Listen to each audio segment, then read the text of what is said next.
Yeah. Well, it's not bad to have a record. Okay, please give me permission, it says. Okay. I assume I do that through Something one does. participants, maybe? Oh, if it's too much trouble, we can. Multiple participant. I see I can get you to share simultaneously. Let me just play around with it for a second here. So you hit record and it said give you permission? Yeah. Hmm.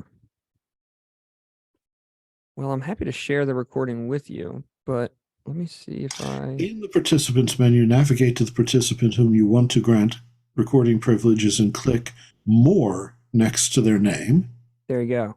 Allow to record local files? Yep. Beautiful.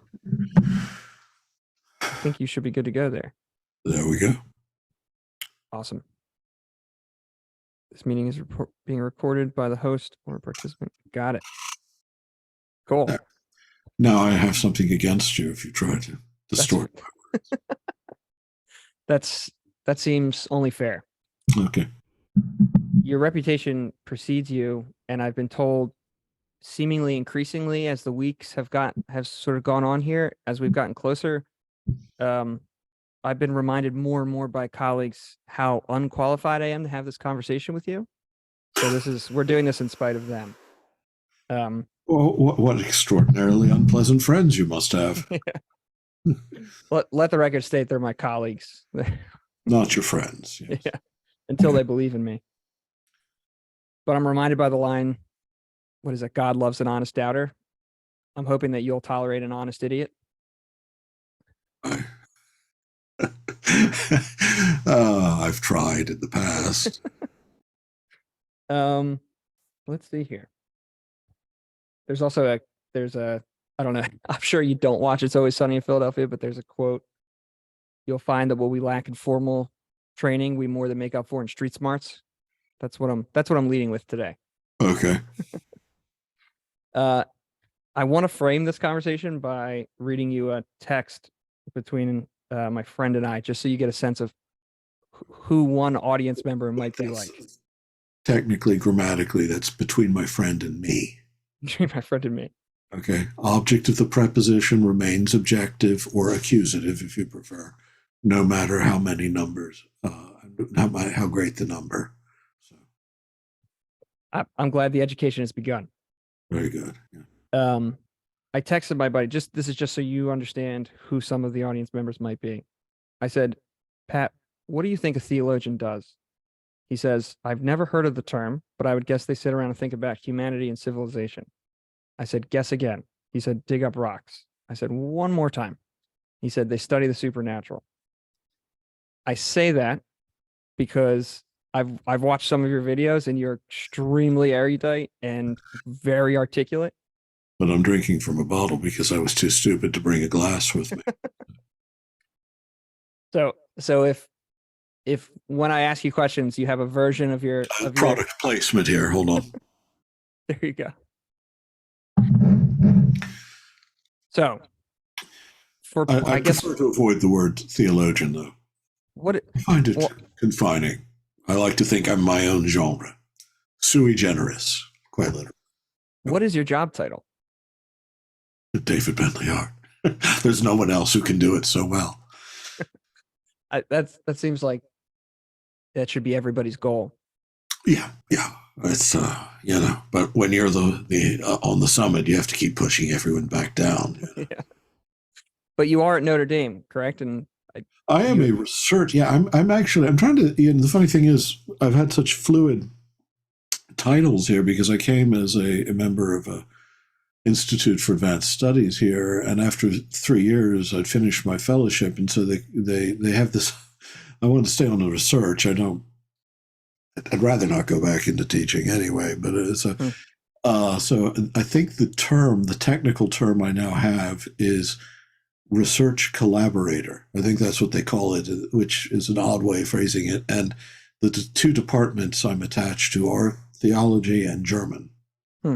But yeah, I think that's the term, or collaborating scholar, collaborating researcher, or whatever. But I'm a collaborator. Yeah, that seems like one of those words people love to say, but not everybody knows exactly what it No, means. it's just the titles are sorry. The titles, they had to go through what their official titles are that are, decide what to call me, depending, because there's some that have to be renewed yearly and some that don't. Hmm. This is one that doesn't for some reason. So That's nice. anyway. Were you called a theologian at some point, or I'm sure people Oh still call yeah, you that, sure. right? People have been calling me that for years, and for years I've been telling them not to, and it's had no effect. That's because that's my earlier publications. I mean, my first book, but I've always regarded that as like day work. It's not actually, believe it or not, it's not actually what interests me most in terms of writing, because it's actually rather boring to write. Interesting. Yeah. What perhaps for me and for my friend, what does a theologian do that you don't do, or what is a theologian that you're not? Obsessed with theology. I mean, I've the things that actually obsess me are more like literature and the arts and religious studies. Don't get me wrong, in philosophy, these are all my fields, but I consider myself in religious studies rather than theology, because my studies never were simply within the realm of Christian theology. That's one division of the work I've done, and that happened to be the part of my work that got widest exposure early on. Hmm. But I mean, but I see that as only as fitting within uh, studies that also encompass Asian religions, Judaism and Islam, but Asian religions more so, and indigenous religions as well. And then philosophically speaking, I mean, a great range of interests outside that. And principally, the things I like doing most, writing fiction and writing about literature and the arts and music, uh, uh, to my mind, I mean, to me, they're much more important Hmm. parts of my life. Interesting. I hope that's not a disappointment. Not at all. Not at all. It's encouraging, actually. The religious studies component, though, I've having now interviewed a number of religious scholars, I've found it surprised me, being sort of a novice to it, that it's been really important to sort of distinguish between sort of secular scholars and the opposite, religious scholars. Do you find yourself in either one of those camps, or Well, I'm not in orders. I don't belong. I mean, I'm not ordained or anything. I mean, I'm not. I'm not. I mean, I'm a secular scholar. I don't know what that means. Uh, um, my interest in religion is far more than it's not an anthropological science as far as I'm concerned. I mean, that's what you mean. But I'm not. Again, I'm not. The people. Let me tell you this: people who consider themselves theologians usually think that they're writing for the faithful or for the church, or they belong to some mission outside the academic world. And I don't believe that. My interest in theology is entirely an academic one, in the sense that I'm not writing for for orthodoxy or for Catholicism, and I'm certainly not pastoral. I'm not writing. I mean, there are people. If people can make pastoral use of things I've written, I encourage them to do so. But I myself lack the facility, or to be honest, lack the motive. interesting. And what about you as the writer? I mean, when you're writing, I don't know if it could have a pastoral effect on you, but is it strictly academic, or do you get any spiritual effect from your own writing? Not really. Not when I'm writing theology. I get the spiritual effect when I'm writing fiction. Interesting. What's going on there? That seems so counterintuitive, right? No, I don't think so. I think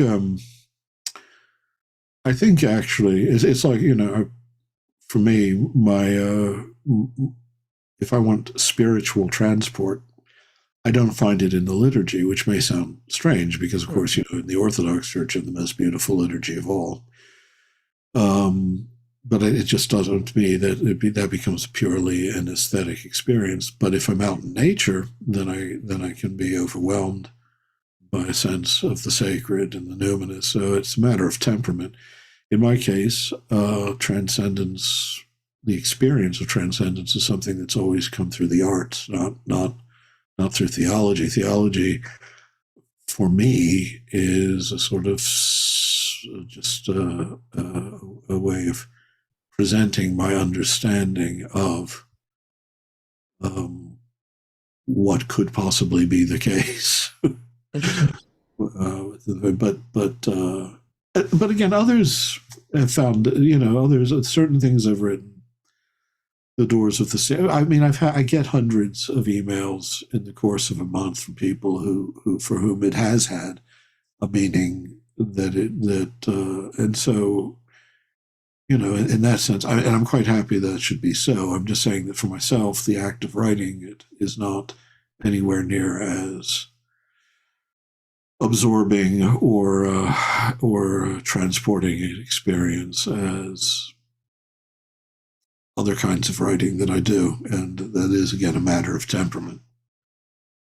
Interesting, and though it may have the effect occasionally of sort of being, apparently everything I say is interesting. Sorry, go on. It might just be a tick. It might. Though it may occasionally have the effect of facilitating a spiritual experience for the reader, that certainly doesn't seem to be your goal. I'm curious if somebody came to you and they earnestly wanted to experience God, it seems very interesting, having written a lot about God, that you wouldn't direct them towards your writing, or it sounds like anybody else's writing. It sounds like you would be facilitating, you would be sort of encouraging them to towards an experience rather than an academic pursuit of that. Am I understanding that correctly? Well, I mean, I don't think the academic study of theology has ever. The academic world is not a healthy place in general for spiritual or emotional development. I mean, you've never encountered such a community of overgrown children as you will in the academic world. People go into the academic world for the same reason that some people, I have to say, go into the priesthood. It's to escape life more than to grow into it. But no, I mean, there are plenty of texts in the tradition. I could tend to just read better, read Isaac of Nineveh, read the spiritual writers who have something of, or among modern, or I'm happy to point them to people. It's just that. You ask me what my approach is, and my approach is that when I'm writing in that voice, which I intend to do almost no more of, I have one last book of theology in me, and even that is coming as a surprise. That is, I got invited to deliver a series of lectures, so I will have to write them in order to deliver them, and there'll be a book. But I mean, that's not for me. That's just not. I mean, we can keep going over this, but I mean, for me, just personally, according to my temperament, no, it's not the burning heart of my life. Those writings, they are very much for me what I do to make a living in some spheres, and there are other things that interest me much more. How prominent is your theological thoughts? How present is your theology in your fiction, or are they totally separate? Well, no. I mean, you can't take facets of your personality or your mind or your vision of reality and artificially separate them from one another. I think that there are many. Let me put it this way: quite often, when you're writing something, say a piece of theology, I'll put philosophy to another side, because that's a different mode of argumentation. There, you're trying to start from premises that can be established, if not analytically, at least rationally. With theology, you're working within. You're doing that, but you're also working within a hermeneutical tradition. You've received a tradition of shared readings, shared interpretations, shared doctrinal grammar, which you either accept or don't. And working within those boundaries, you're trying to make sense of them in a way that's both rational and true to the inheritance, and that you find credible. And that takes a different set of intellectual habits and tools. And when you're doing that, quite often what you're doing is you're translating something of which you already have a tacit understanding into a more propositional form. I mean, there's certain things that you know are true, like, trying to make a moral determination. A child reaches for something that might burn his hand. You pull it back, okay. Now, a certain parent might slap the hand to discipline the child. Is that morally proportionate to the need to prevent that child from hurting himself? Well, that's a matter of judgment, right? I prefer to think not, but it might be, I might be wrong. Is it morally proportionate then to cut off several of the child's fingers? No, right? You're gonna say, well, of course, in the latter case, you're violating the nature of the child, you're leaving an indelible mark. Well, to a certain degree, that's true of anything you do. So somewhere along there, you have a rational moral intuition, but you're not going to be able to reduce the difference specifically to a propositional form that's absolute, right? Yeah, I'm sorry. This is actually in regard to someone recently saying to me, so moral intuitions are not rational arguments. I mean, they most certainly are. They're the ground of most of the rational arguments we make about ethics and politics. And there are judgments going on that are below the threshold of conscious logical thought. So what you're trying to do is quite often in theology, you have a certain apprehension. You're immersed in this tradition. You have certain understanding, say, of love and compassion as expressed in the person of Christ, or the sense of justice. You have to translate that into, you're starting with an intuition and translating it into a propositional form. When you're working in an artistic vein, when you're writing, say, a story, one of my favorite of my stories called The House of Apollo, you're doing something very different. You're starting with an immediate apprehension, but rather than trying to translate it, reduce it to something propositional, you're trying to express it in a way that touches all modalities at once, which is effective, which is intellectually coherent, but not reductive, that takes in the symbolical, the creative, that leaves ambiguities in place, because sometimes the ambiguities are necessary in ways that's necessary to remove them in other spheres. So you're doing something very different, but at the ground, the intuition of reality, the experience of reality that you're expressing, there's a profound unity. You are that person. And so aspects of each will show up in the other.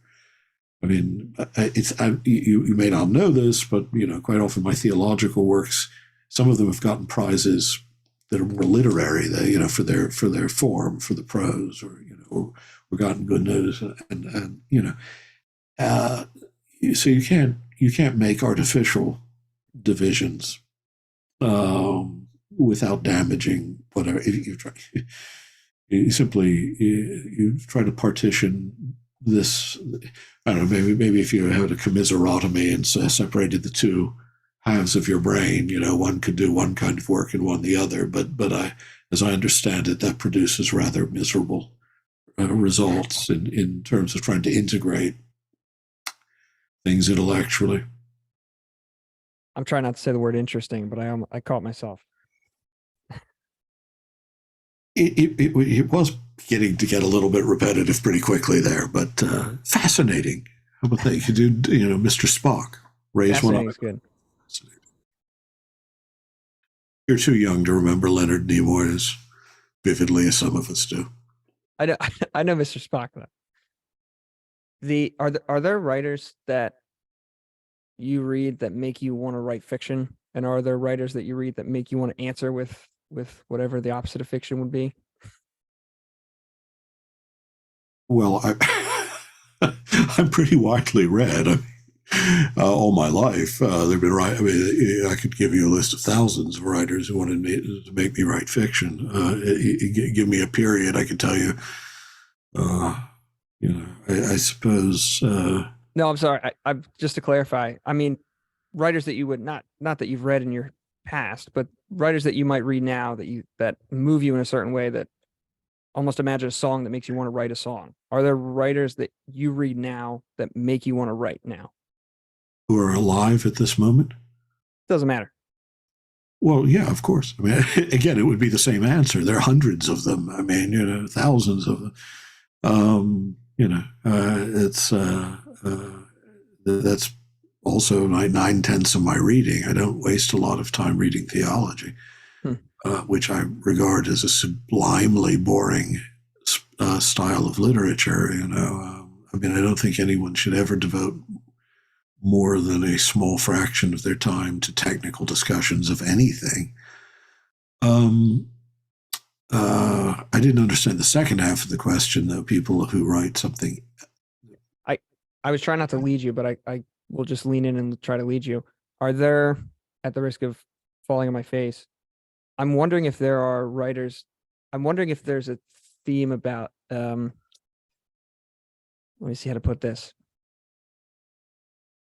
I would have to guess, just interacting with you in this brief window and reading about you, that there might be writers that you will read and then want to respond to almost in an argumentative sense, and so not respond with fiction. I don't want to. I have done in the past simply because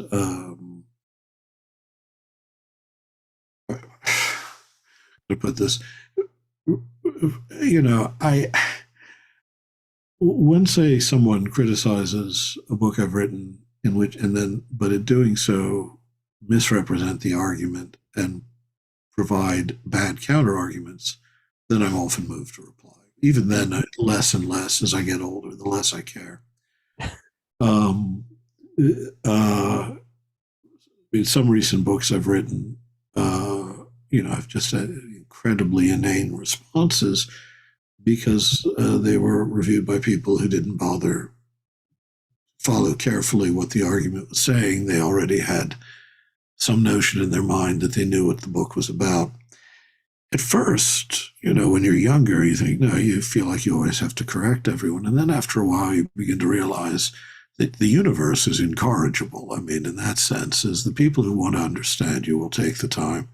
Those who don't won't. Those who want to attack you will have their moment. But ultimately, if the work is good, it will endure. I mean, in the realm of theology, two books of mine of recent years, That All Shall Be Saved, and another called You Are Gods, have been soundly attacked by people who haven't been able to understand them or haven't made an effort to.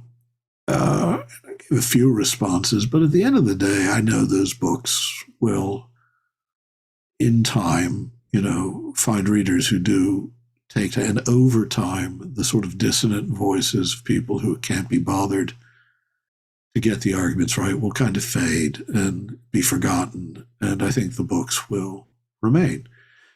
And so I don't worry about it very much anymore. I just make the arguments if I'm satisfied that the argument is sound, until someone can show me how it isn't. And with neither of those books has that happened yet. I feel that I've more or less done all I need to do. So yeah, the passion to respond,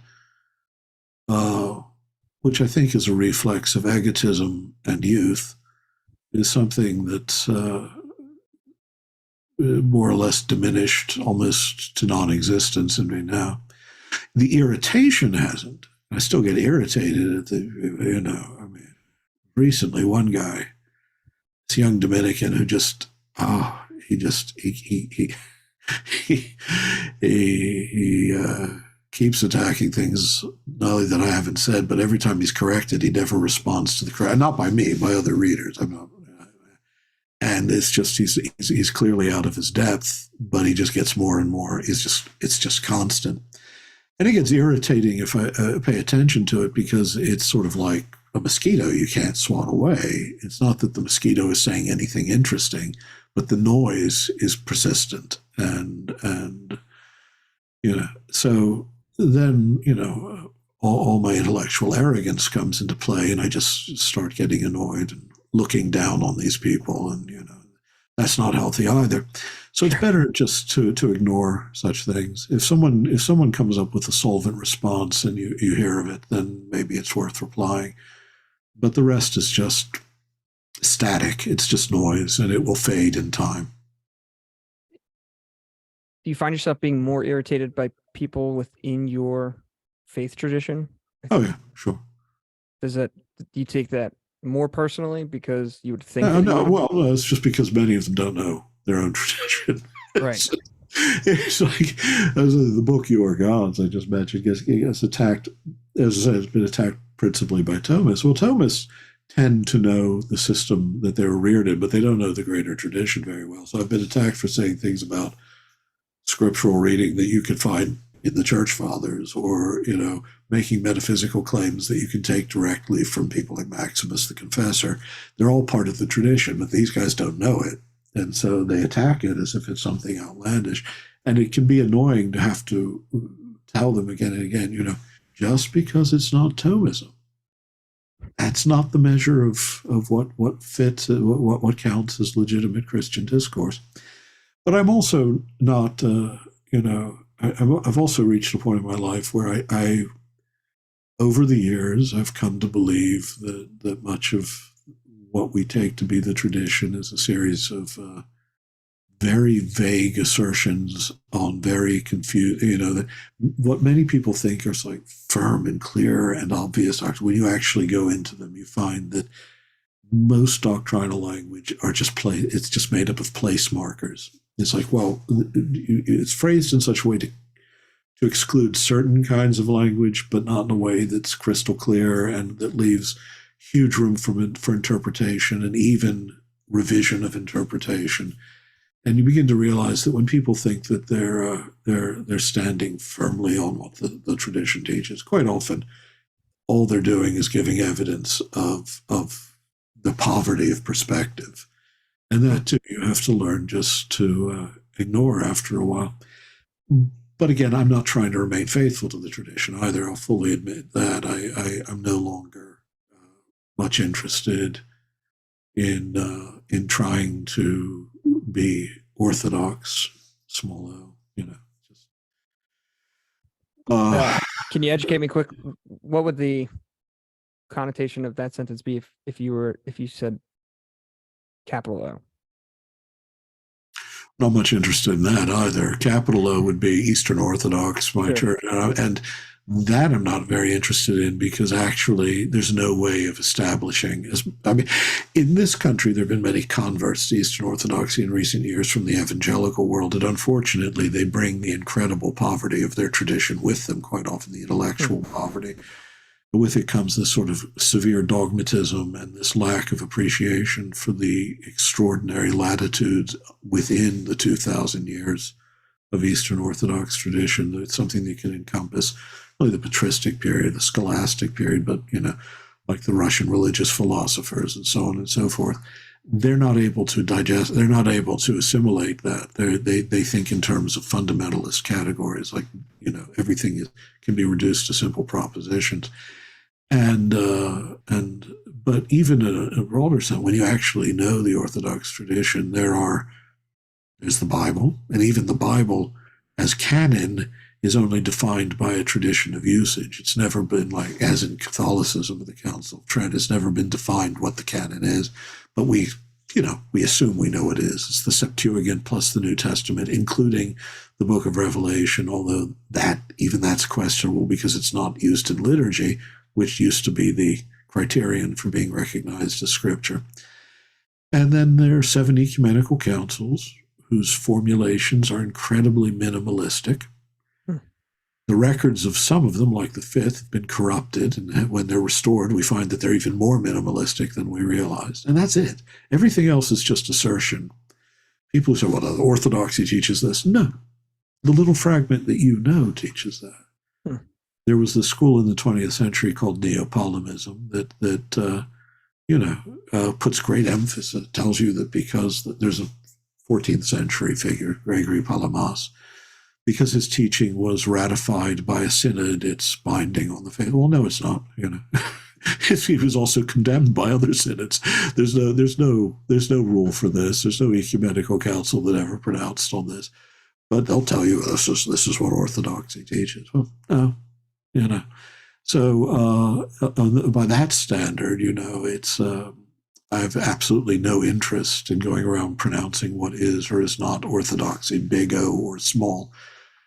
But even then, if you could establish these things, it still wouldn't have that much effect on me because I now believe that much of what we think of orthodoxy, with no matter what size the initial vowel is, a lot of it is historical accident filtered through historical misunderstanding and with a much vaguer line of clear continuity than people realize. Do you think that could be true about every tradition? Yeah, I don't think there is such a thing as any religious tradition. I don't mean just any Christian tradition, but any religious tradition that is free from fortuity, accidents of history, accretions, unexpected attritions, needs for recovery. I think that they're all they are what we are, historical creatures. They point towards the truth, but they cannot exhaustively elucidate it or enunciate it or foreclose how it should be understood. That's going to be a sentence I'm going to want to listen back to. But I'll say fascinating in the meantime. Okay. I want to pivot to a quote that I found of yours in an interview. But before I do, for listeners who may be sort of unaware about what we're talking about with this phrase, can you quickly introduce what people might be talking about when they talk about the problem of evil? What does that mean? I understand that could be it means the problem of, first of all, natural evil. Children with cancer, earthquakes devastating cities, every shock that mortal flesh is heir to. And then, of course, the capacity for moral evil, from telling a white lie to building death camps. How is any of this possible, supposedly, in a world that's created by a good God? I mean, that's the classic problem of evil. And every theistic tradition, and by theistic, I mean in the broadest sense, any that actually has any notion of the transcendent source of all being, the problem of evil is discussed in various ways. They're the only traditions in which it's less of a problem, I would say, would be in most schools of Buddhism, where we're all just the residues of something, pratitya samutpada, interdependent co-origination. There's no providential structure to reality. There's a karmic structure, which is a very unfortunate reality, which is that action breeds action. And it's all motivated by the root, the desire to exist, tanha, and that root needs to be extirpated. But for traditions that actually posit the transcendent good as the source of being, that's what the problem of evil is. How can evil exist in coming from the good? The Christian tradition regarding the nature of evil is borrowed from Platonic tradition. It's to say that evil can't exist in itself. It's not a substance. It's not a thing. It's a privative or parasitic reality. It's the absence of the good somehow becoming a structure of agency in its own right, but it has no essence. It's entirely parasitic, like a shadow, rather than a substance. But that in itself only begins to answer the problem, obviously. I saw in an interview you said That's the best argument of all. It goes directly to the question of divine goodness, and it's the weightiest and the most powerful. You went It's on the to only, say, it's the only, yeah, no, I mean, at the metaphysical or the logical level, atheism is rubbish. I mean, at least what we mean by atheism today, the notion that the world is a contingency without an absolute ground is so easy to take apart logically that it's a marvel that it's taken seriously as a philosophical tradition. Now, what you understand that absolute principle to be is a different issue, but just on according to simple modal logic of the necessary and the possible and the absolute, the contingent, there are no metaphysically, no logically coherent statements of atheism.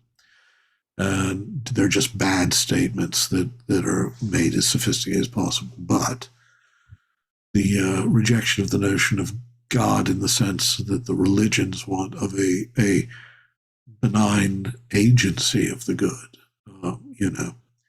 the one argument that is totally respectable, and the one argument for either not believing or not worshiping is the problem of evil. Certainly, I mean, I have no. If someone says to me, I won't worship a God who created a world in which children die of cancer, I can give him all the different religious explanations of how this is a broken world, a fallen world, a world in becoming that isn't complete, et cetera, et cetera, et cetera. None of those arguments in and of itself is, and this is why I spoke about moral intuition earlier. This is actually the point I was trying to make, is that the ground of judgment that person then has to make on those arguments is based on a moral intuition that's irreducible. It can't be torn apart dialectically. So if a person tells me on those grounds, I respect that entirely and would not even make a half-hearted effort to dissuade him or her from that intuition, because that intuition, I would say, is the holiest thing in that person and is itself the presence of the good that I hope is the revealed face of God. But so the problem of evil, and I'll say this right now, there's never been an answer that need be given that need be taken as wholly satisfactory.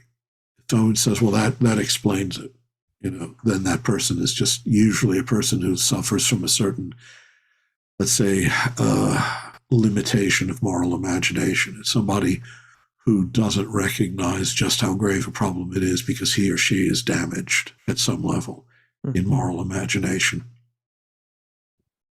You go on the quote to say, it's the argument that holds the most water for me personally. During those 5-minute patches here and there, when I lose faith, which one should do with certain regularity, probably, it's the suffering of children that occasions it. And you commented on that, but I'm really curious about that suggestion that one should do that with some regularity. Oh yeah.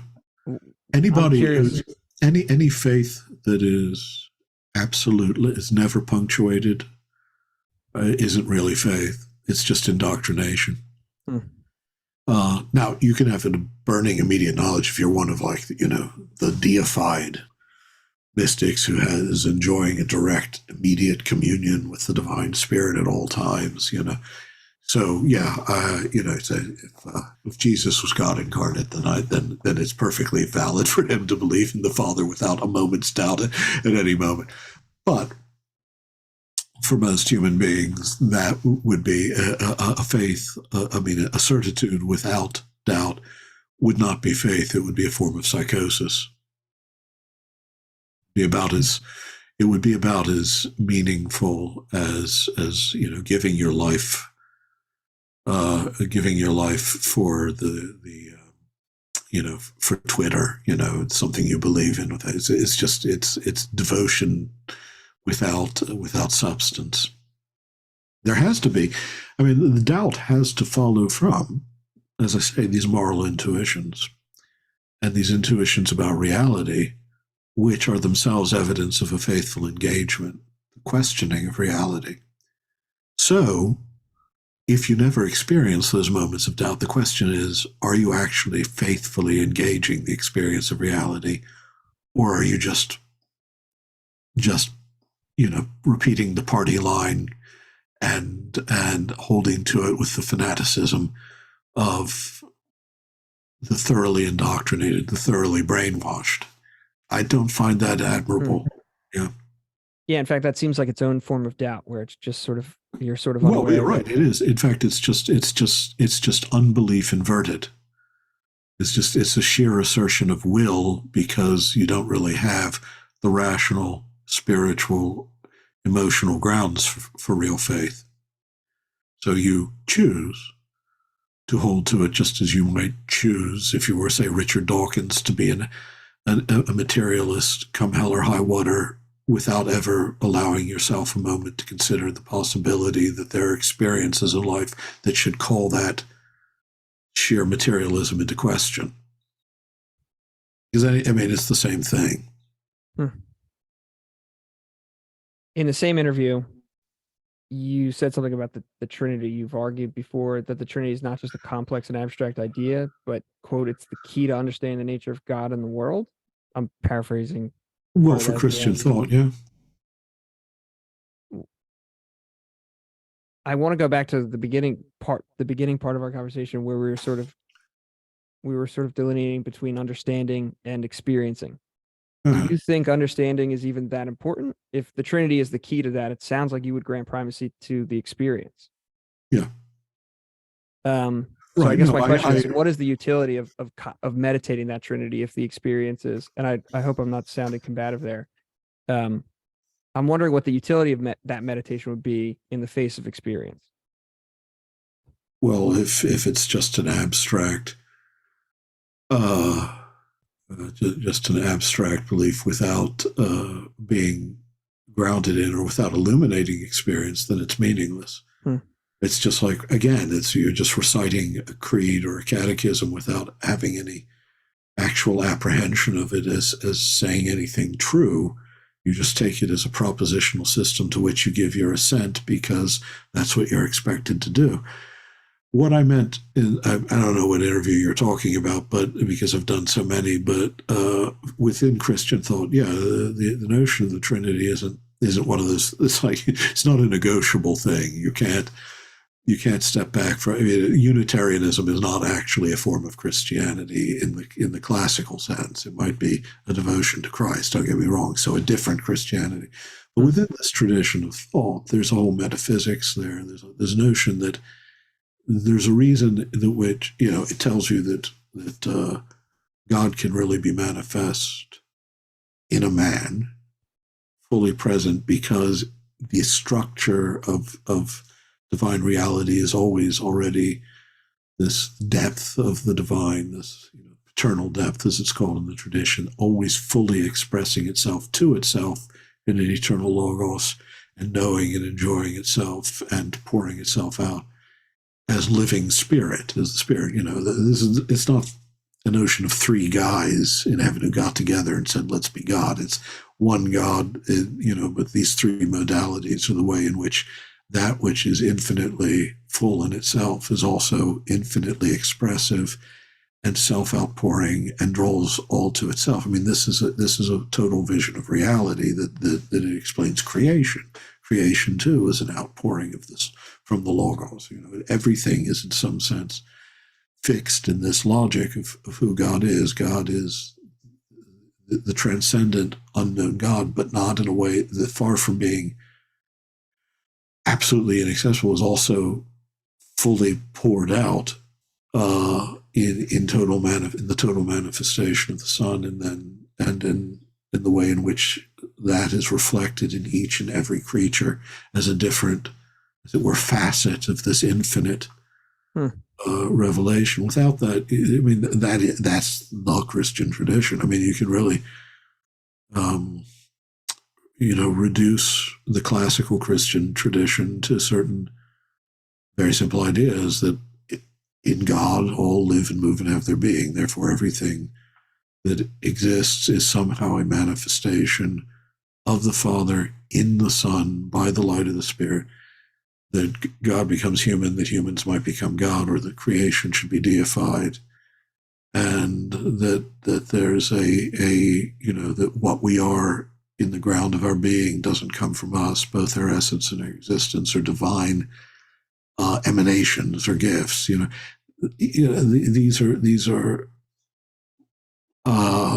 this is the grammar of the Christian way of understanding God, and it's not without it. The tradition is just, well, there is no tradition, and there's no intellectual tradition as well as no spiritual tradition. There's just again something like that fundamentalism we were talking about, just adherence to something that has that casts no rational light on experience or gives it no grammar for interpretation.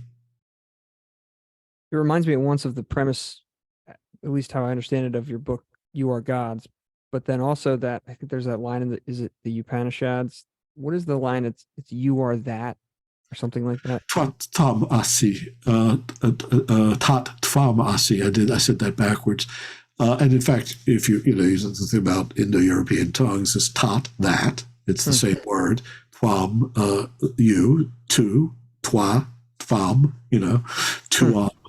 In the accused, it sounds like asi, est, so you can see it. Thou art that. Thou art is frankly how. That's from the Chandogya Upanishad. Sorry. No, so go on. And so you said that sort of this is. It sounded almost as if you were sort of understanding the Trinity as something of like a grammar of understanding the world, and that might be way too shorthand, but well, it's what I just said. So you sort of said that's the Christian tradition, and yet it reminds me of so many other religions, or the roots of so many other religions. Do you think that there's, I forget what that's called, is it perennialism? There's sort of there being a groundwater that religions I don't like the groups. I mean, the people who call themselves perennialists, I heartily dislike. I mean, it's traditionally not all of them. Unless they're a flower. Well, no, you see, let me explain. There was this movement called perennialism that was made up of people who more or less invented a religion of their own and then superimposed it on the great faiths. The perennialists, and as a party, no, I have no use for that tradition. I think it's an embarrassment intellectually and morally. But as for the notion of Prisca theology, or theologia, or the notion that there is not a simple system to which you can reduce all other creeds, but that they all but I do believe, they all point to the same reality in according to different symbolic and philosophical and experiential economies.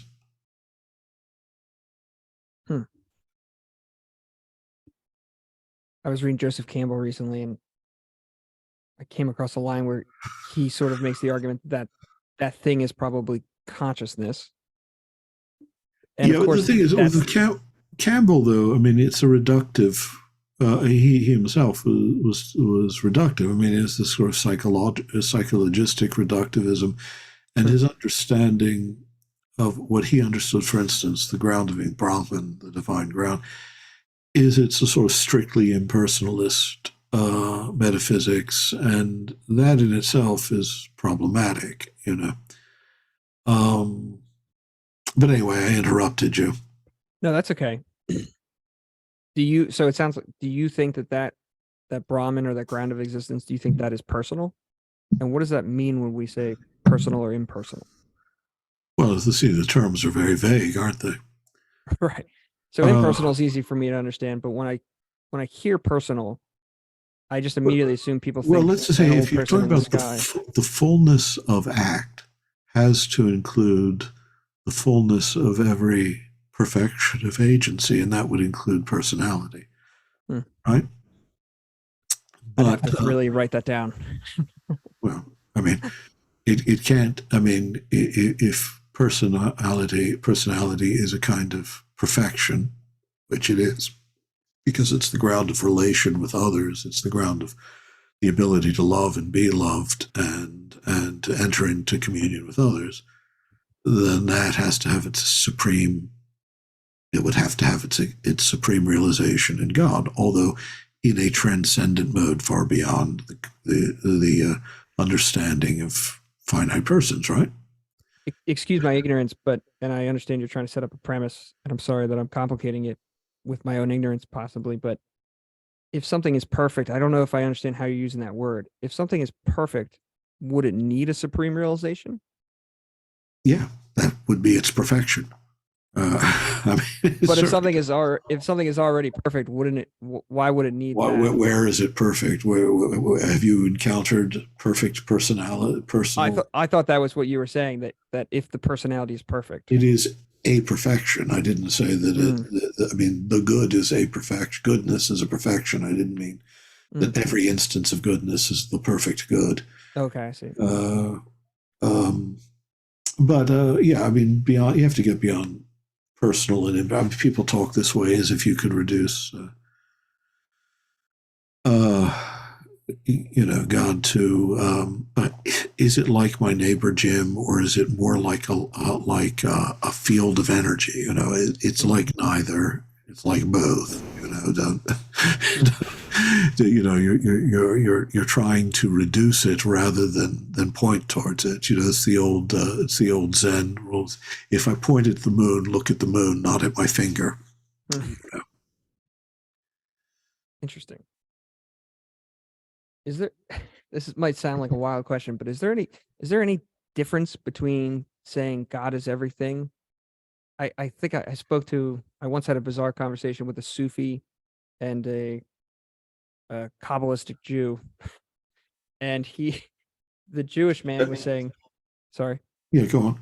The Jewish man asked me what God was, and I sort of said, I think that God is everything we know and everything we don't know.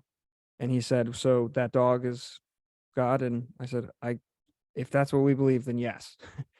And of course, his thing was, if we really believe that, don't you think the world would be different? And I see what he's saying. He sort of said, I believe the same thing as you. I just think God is nothing. I just think it's a capital N.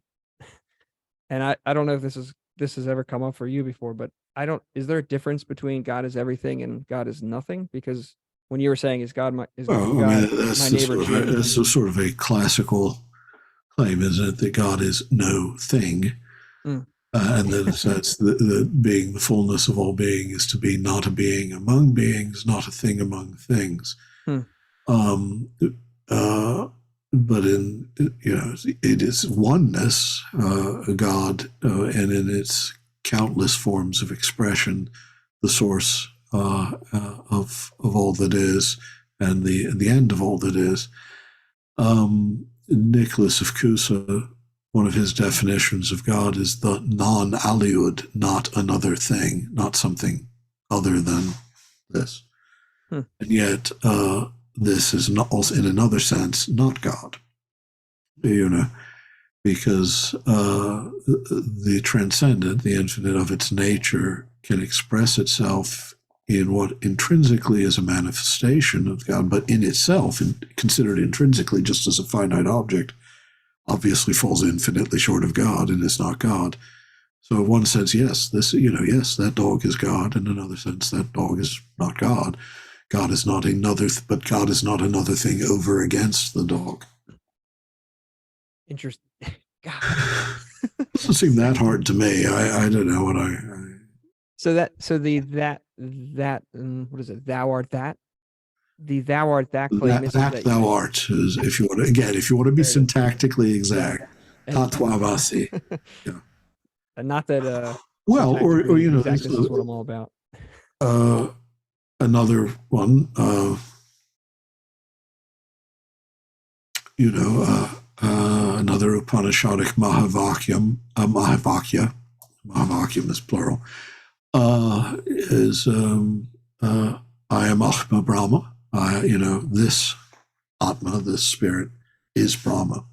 Brahman, not Brahma, the creator of a Brahman divinity as such. Well, it's not saying that I, as a finite psychological individual, am God. I'm not. It considered intrinsically as that, as David Hart, who has these tastes, these aversions, these memories, these desires.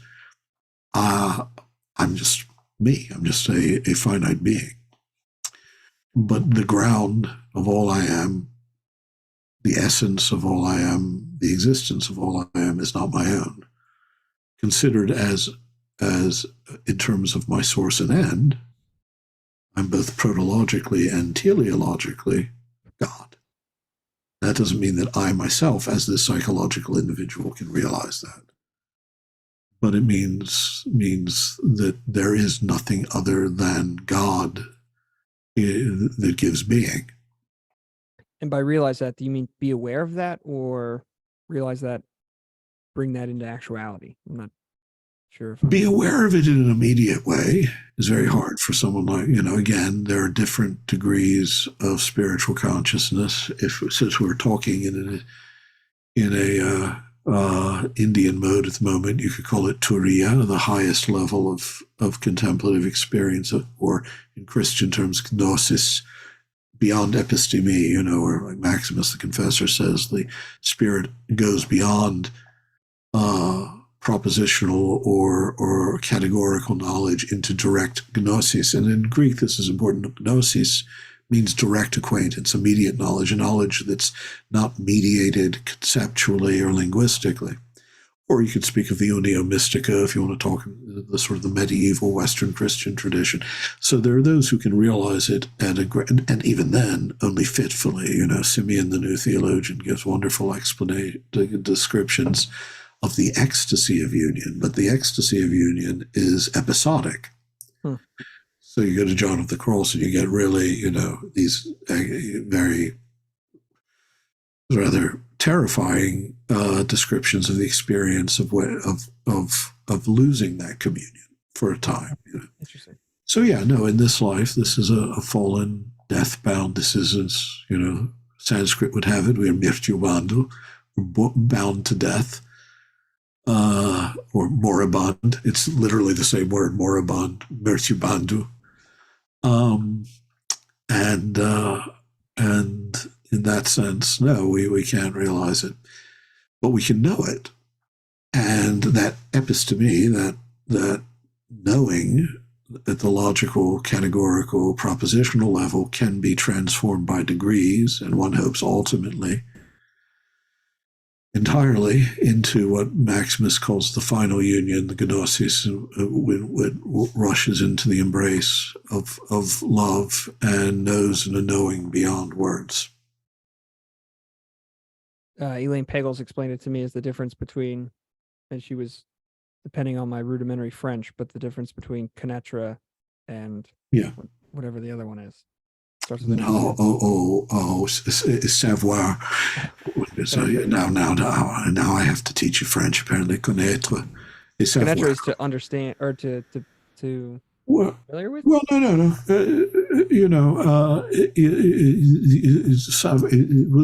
The difference, savoir, to know about, and be acquainted with directly, to know, right. Which is a problem actually, because this means that there's a joke that you can't translate into French. That's always been a problem for me. Is do you know Henry? No, but hum a few bars and I'll see if it brings up. It doesn't work in French because you're not using the two verbs don't have. Samuel Beckett apparently said that he thought he could come up with a way of making that joke work in French, but unfortunately he died before he ever revealed what it was. So on the last day of creation, certain things will be revealed. One of them will be how that joke could be translated into French, what the real lyrics to Louis Louis are, why the Beatles didn't include Rain on Revolver, and the face of God. I think those are the four things that will be revealed. I was speaking with a Jesuit priest within the month, I think. His name's Kevin O'Brien.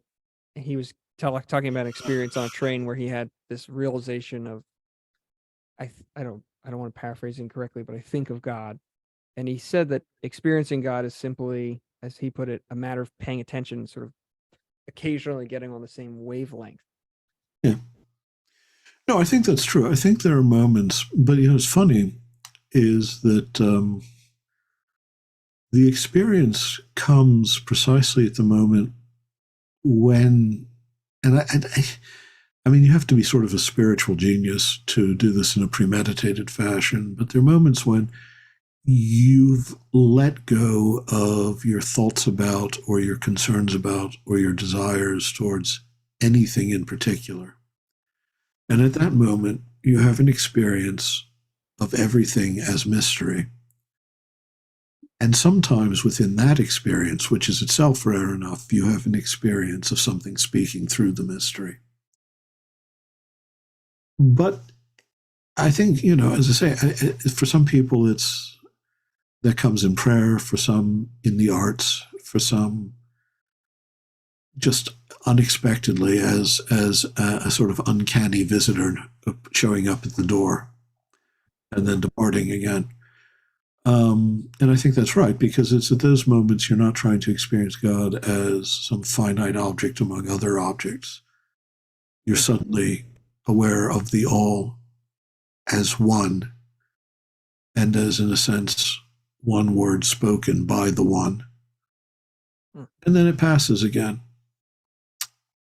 That Jewish gentleman, he asked me, well, if you think that God is everything, if someone wanted to experience that, how would you get them to do that? And I flailed. I had absolutely no answer. And he said, if you asked me the same question, I would tell somebody to sit in a room by themselves for as long as possible and essentially meditate. And he said, you'll realize the longer you do that, that you sort of said it yourself, you sort of strip yourself of all these identifications. I'm not. Yeah, now remember, I mean, now you say he was a Kabbalist, right? Yes, although he seemed to escape any strict category. All right. Well, let's just take Kabbalah as our conceptual scheme for a moment, right? The true nature of God is Ein Sof, the limitless, right? But the Ein Sof is expressed in the descending order of the Sephirot, right? Sephirotic tree. The crown of which is Keter, and you can, imagine Jewish tradition and say Lurianic tradition or other understanding this as the highest manifestation of God as the divine other to whom you approach as a worshiper. And each of the Sephirah, each Sephirah within among the Sephirot is a channel of divine power expressed in a different way until you reach the Asya Gashmi, to reach Malkut, the lowest level of all, which is the realm, the kingdom of the below the level of the Sephirotic tree. But the approach that oneness, that you have to go beyond the conceptual. There again, as with Maximus, you go beyond Keter into an experience of Ein Sof. That's super conceptual. Mm-hmm. It cannot be sustained for finite intellect in a body, in a mortal body, etc., etc. It's difficult, according to Kabbalistic tradition. Even the highest of the angels finds it difficult, right? But that's the experience, really, that's gnosis rather than episteme, the naître, So, connaissance. I'm aware of the time, so I'll give you one last thought or question. Non. Nous devons parler en français, mais from now on, you have to ask in French and I'll answer in French. But we're finished with English for now. Je ne parle pas bien. Yeah, okay. So. Je dois dire que je n'ai pas parlé français depuis nombreuses années, régulièrement. Je me rappelle comment. I had the beginning of that, then I lost it. I was just saying I haven't spoken it regularly for a long time. So, quand j'étais plus jeune, c'était plus facile, mais came much more easily. Yeah. Yeah, I just have to get back in practice. I'll tell you, COVID was a real problem because you're sort of closed in and you just, Yeah, spoken language, you have to keep speaking them, you know. Yeah. So anyway, go Joseph on. Anyway, Campbell. yes, you can speak to me in English. I'm willing to condescend. I appreciate that. Thank you. Thank you. God loves an honest idiot. The Joseph Campbell, simplistic though he may be, or reductivist, however you want to put I it. mean, yeah, it's just too psychologistic about it. I mean, but anyway, that was the nature of that was the tale of the time. So, He had a really interesting framing that I think fits in to our conversation of I wrote it down now, the that art thou, and this that sort of that thou art, that thou art. hot fam. And so that's that lovely consonant in Indian languages that's sort of between a V and a W. They can't distinguish them, just as they can't just as the R and the L merge with one another. So anyway, go on. Tatvamasi. That art thou. That Thou art. thou art. If you look at it, you can see the tat. Read the V as a U. To is just as you know how in Latin the U and the V were the same letter. Or the Indo-European languages follow certain rules, and then asi. Well, that looks like kind of like est or essa or is. Sure. That you is. Well, we don't say because we use the plural form you are now. We don't have, but it would be that thou art. I found out recently that the little accent mark above etra, I guess it's was an S, which would make sense why. Yep, est. Yep. That's interesting. I'm just going to keep saying interesting, and I'm going to. That's okay. No, I'm glad that philology interests you, though. I can tell you're a budding philologist. Joseph Campbell. He said the way out of the Garden of Eden was through this dualism, the tree of good and evil. Yeah. And the way in is to sort of get past the cherubim at the gate and to identify with the Father. So this sort of deliverance because of duality, and then this, this atonement or at-one-ment. Yeah, I mean that is a very, believe it or not, it's not just Joseph Campbell. That's a very tradition. There is that in the Christian tradition. That reading, it's it's how can I put it?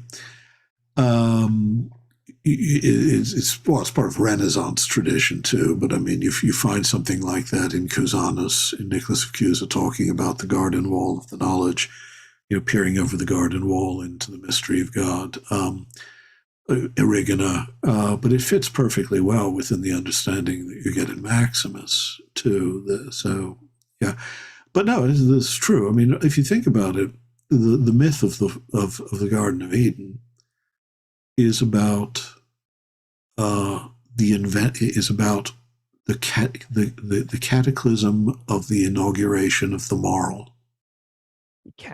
I'm going to just. The cataclysm of the birth of the moral. Say what you like. That is to say that in an unfallen reality, there would be no morality, in the sense that there would be no evil, and everything that exists is good insofar as it exists, and our enjoyment of it would be good.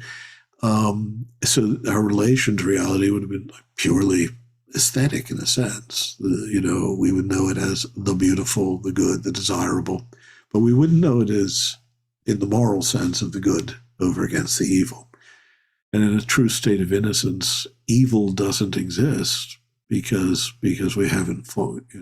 So this is a very traditional reading, and that the return to God is an escape from the duality, one in which it's possible for there to be evil.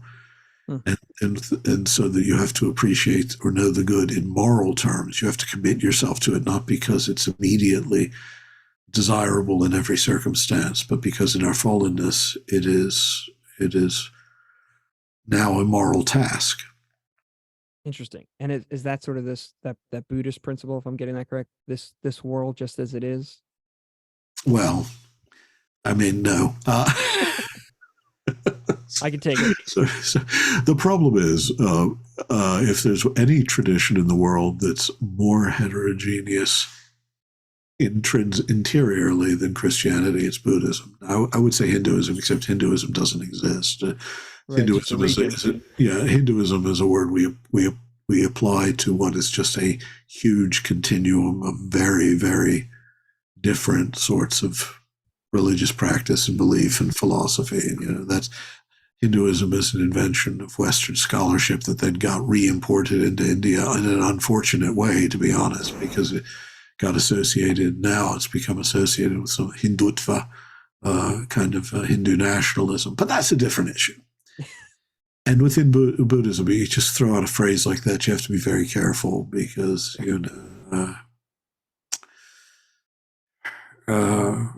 so I would not assimilate the two things. So, okay. So then that at one mint is not necessarily an acceptance of the world as is. It's it's an identification with everything. It's an identification with everything in its ultimate essence, which is free from the shadow of evil and death and violence and egoism and cruelty. But is it that evil didn't exist in the garden, or that they weren't aware of it? Because the tree was there and it had the fruit, but well, I mean, how literalist do you want to get about this? We're talking about allegorical interpretations of something that didn't actually happen in historical time, right? So what's going on there? Of course, I'm serious. There was no Garden of Eden in terrestrial history. I have to go. Yeah. That changes everything for me.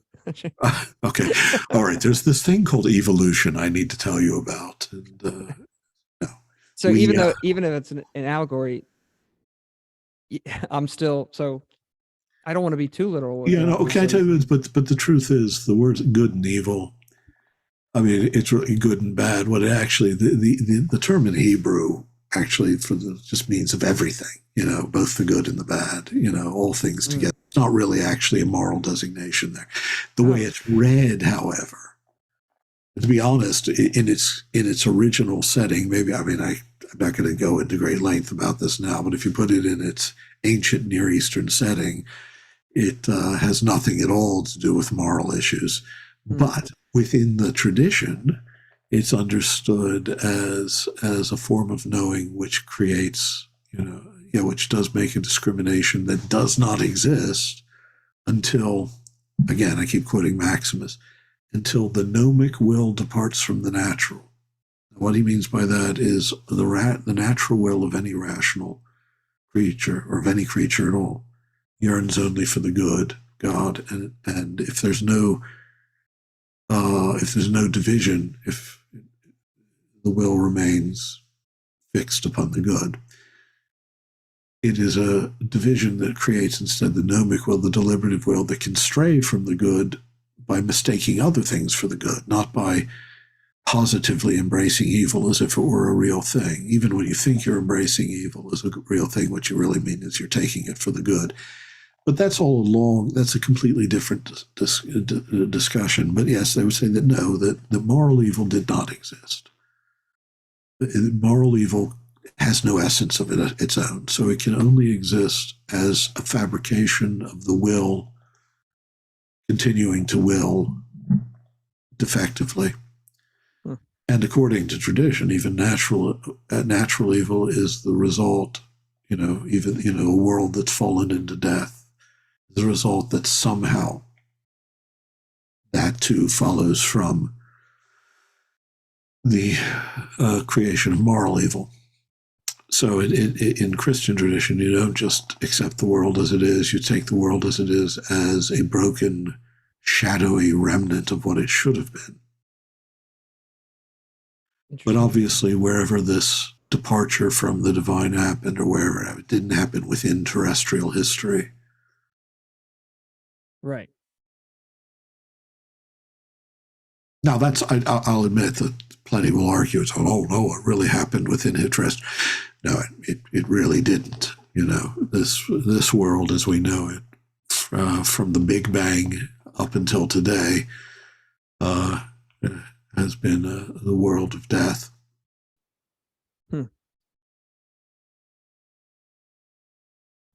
why is it so? Why does it seem that people are willing to be allegorical at the beginning of the Christian Bible, but then as you get closer to the New Testament, it turns into fact? Why does that happen? Well, some of it is just genre. I mean, the Gospels are not written in an allegorical vein. Well, John is to some degree. John is, in fact, written in a heavily allegorical vein. So some of that's just genre, and epistles proclaiming doctrines are hard to read allegorically. But as it happens, Origen, this was a question right up until the early 5th century in some areas whether the book of Revelation belonged in the New Testament canon. And Origen said yes, but only if it's read allegorically. Hmm. If you mistake it for some sort of set of claims about future historical events in a literal sense, then you're misreading it. Which is true anyway. As I don't think the book actually has much to do with. If I were to tell you who I think what I think the author of Revelation was about, I think he was a Jewish Christian who was anti-Pauline. That is, he didn't believe that. I think when he talks about the synagogues of Satan, he actually means Pauline Christians who think that they can be Christians without following the law of Moses.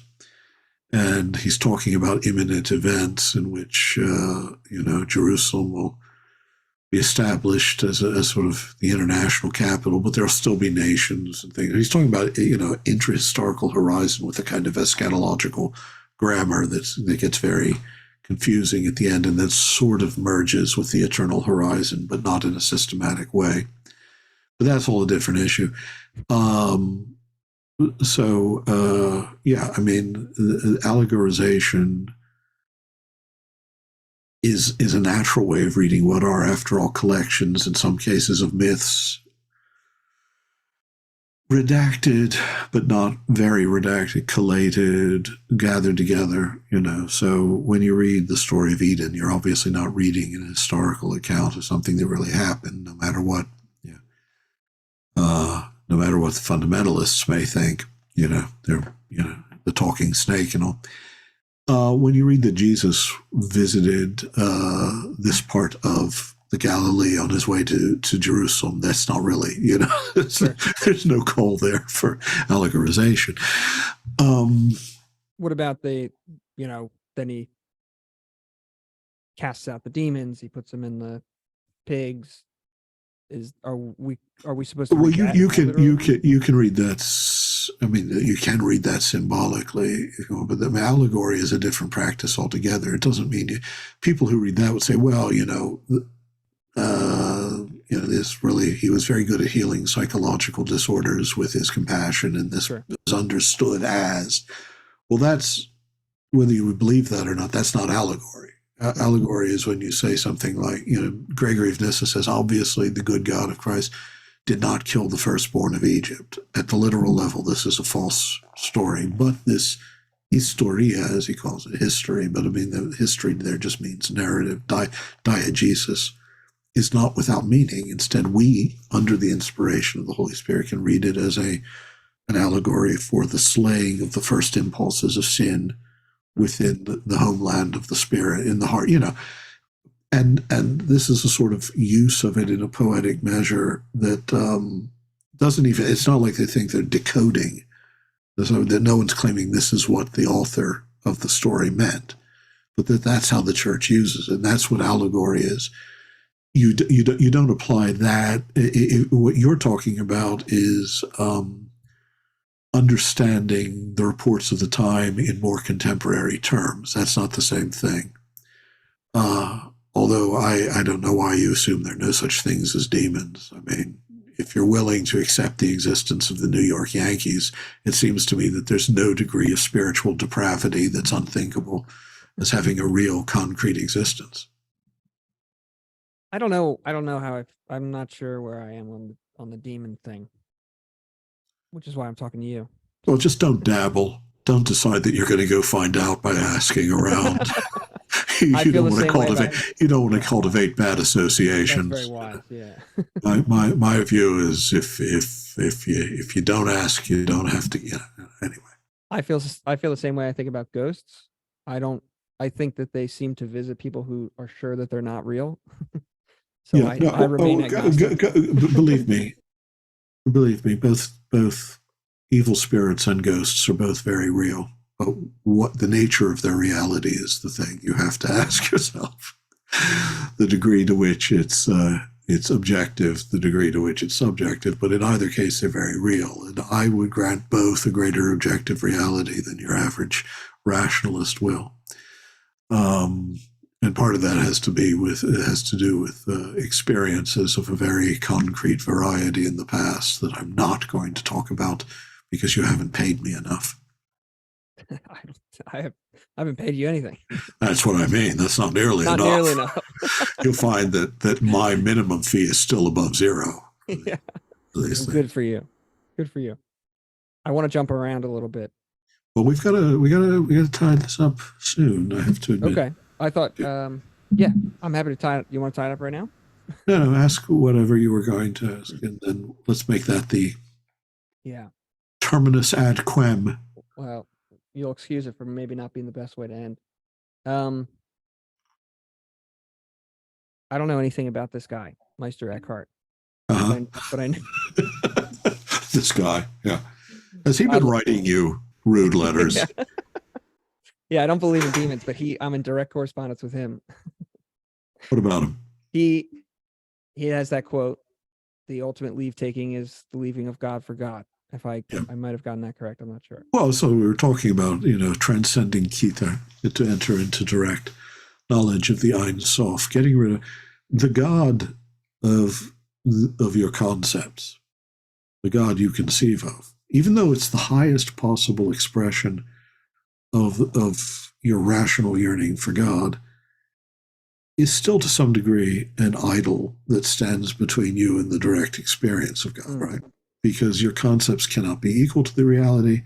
So even if they point in that direction, if you mistake the concept for the thing itself, just the way a fundamentalist, actually thinks that God is this finite psychological personality who gets angry and stands in a road and throws rocks, or doesn't like gay people, sure. Or attacked Moses and tried to strangle him for some reason until the son was circumcised. You're not. You have created, even though that all that imagery points you towards God, nonetheless, it's actually an obstacle if you actually cling to it. So, I pray that God deliver me from God is what Eckhart's best remembered for saying. Interesting. And I've heard that before, sort of interpreted as a call to. I've heard that interpreted before, and almost advantageously, I imagine, as a resistance against tradition, right? But it sounds like you're saying that, well, a tradition could facilitate what you're saying. I mean that's oversimplifying. That's like just turning it into anti-dogmatism. Now, it's true that dogmatism could present an idol. But invariably does if you mistake the dogma for the truth rather than something that points to a truth that far transcends it. And you end up burning people because they violate dogma. Sure. Obviously, it's not doing you much good to believe it. It's obviously separating you from God. We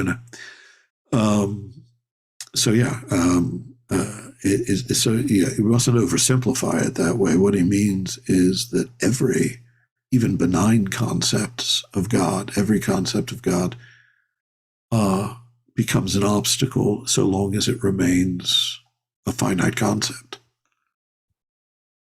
And, in the case of Meister Eckhart, he wants to get past the point where he, as a creature, is worshiping God simply as his sovereign, the point where he knows the divine ground, the Funklein, in himself is already the presence of that, desert of divinity, that, the divine essence in itself. That, you are God's. I chose that title for my book for a reason. To be honest, with Meister Eckhart and the Rhineland mystics in general, you're not far from the sort of language also used in the Upanishads. Mr. David Bentley Hart. Tatwamasi. I'll get it. That thou art. So let's stop the recording then. Let's do that. Thank you very much. But don't leave yet. I have to ask you something. Yeah. Here's to chastise me in private. I appreciate that. Actually, so the